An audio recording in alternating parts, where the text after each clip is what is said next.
ಎಲ್ರಿಗೂ ಜೈ ಭೀಮ್. ಏನಪ್ಪಾ ಅಂದ್ರೆ ನಮ್ಗೆ ಒಂಥರ ಹಬ್ಬ ಇದ್ದಂಗೆ ಆಯ್ತು ಇವಾಗ.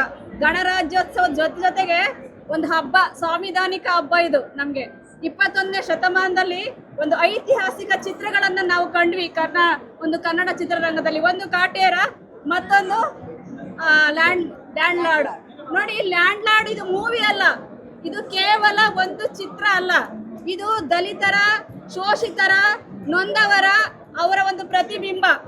ನಾವು ಎಲ್ಲರ ಕಥೆಗಳನ್ನ ಪಠ್ಯ ಪುಸ್ತಕಗಳಲ್ಲಿ ಓದ್ತೇವೆ, ಪುರಾಣಗಳನ್ನ ಪಠ್ಯ ಪುಸ್ತಕಗಳಲ್ಲಿ ಓದ್ತೇವೆ, ಎಲ್ಲರ ಸಾಮ್ರಾಜ್ಯವನ್ನ ಪಠ್ಯ ಪುಸ್ತಕಗಳಲ್ಲಿ ಓದ್ತೇವೆ. ಆದ್ರೆ ಶೋಷಣೆಯ, ದಲಿತರ ನೋವಿನ ಕಥೆಯನ್ನ ಯಾವುದಾದರೂ ಪಠ್ಯ ಪುಸ್ತಕದಲ್ಲಿ ಓದಿದ್ದೀವಾ? ಇಲ್ವೇ ಇಲ್ಲ. ನಮ್ಮವರ ಬದುಕನ್ನು ಎಲ್ಲಿಯೂ ಕಾಣಿಸಿಲ್ಲ ಬರವಣಿಗೆ ರೂಪದಲ್ಲಿ.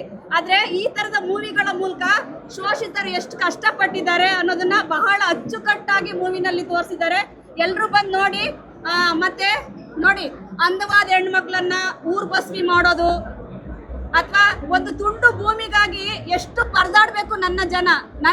ನಾನು ಒಬ್ಬ ದಲಿತಲಾಗಿ ಹೇಳ್ತಿದ್ದೀನಿ, ನನ್ನ ಜನ ಒಂದು ತುಂಡು ಭೂಮಿಗಾಗಿ ಅವರ ಜೀವನ ಎಲ್ಲ ಸವಸುವಂಥದ್ದು, ಹೋರಾಟದ ಬದುಕು ಹೇಗಿತ್ತು ಅಂತ ಒಂಥರ ಕರುಣಾಜನಕವಾದಂತಹ ಕತೆ. ತುಂಬಾ ಕಣ್ಣಲ್ಲಿ ನೀರು ಹಾಕೊಂಡಿದ್ದೀನಿ ನಾನು. ಯಾಕಂದ್ರೆ ನನ್ನ ಜನ ಹಿಂಗೆಲ್ಲ ಕಷ್ಟಪಟ್ಟು ಬದುಕಿದ್ರ, ಹೀಗೆಲ್ಲ ಹೋರಾಟ ಮಾಡಿದ್ರ, ಆ ಹೋರಾಟದ ಪ್ರತಿಫಲವಾಗಿ ನಾನು ಇಲ್ಲಿ ಬಂದು ನಿಂತಿದ್ದೀನಿ ಅಂತ ನನ್ಗನ್ನಿಸ್ತು.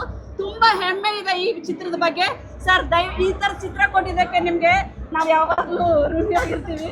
ಹಾಗೆ ಈ ಹೆಣ್ಮಕ್ಳಂತೂ ನಿಜಕ್ಕೂ ಈ ಹೆಣ್ಮಕ್ಳು ಒಂದು ಚಿತ್ರರಂಗದ ಒಂದು ಭವಿಷ್ಯ ಇದೆ ಈಕೆಗೆ. ಯಾಕಂದ್ರೆ ಜಿದ್ದಿಗೆ ಬಿದ್ದು ಚಿತ್ರ ಮಾಡ್ಬಿಟ್ಟಿದ್ದಾರೆ. ಎಷ್ಟು ಚೆನ್ನಾಗಿ ಆಕ್ಟ್ ಮಾಡಿದ್ದಾರೆ ಗೊತ್ತಾ? ಜಿದ್ದಿಗೆ ಬಿದ್ದು ನಟನೆ ಮಾಡಿದ್ದಾರೆ. ಆಲ್ ದ ಬೆಸ್ಟ್ ನಿಮ್ಗೆ. ಹಾಗೆ ನಮ್ಮ ನಿರ್ದೇಶಕರಾದಂತಹ ಸರ್, ಎಲ್ಲಿದ್ದು ಸರ್ ತಲೆನಲ್ಲಿ ಈ ತರದೊಂದು ಕತೆ? ಬಹಳ ಅದ್ಭುತವಾದಂತಹ ಕಲೆ. ಸೂಪರ್ ಸರ್, ಒಳ್ಳೇದಾಗ್ಲಿ ನಿಮ್ಗೆ. Thank you. ಜೈ ಭೀಮ್ ಎಲ್ಲರಿಗೂ.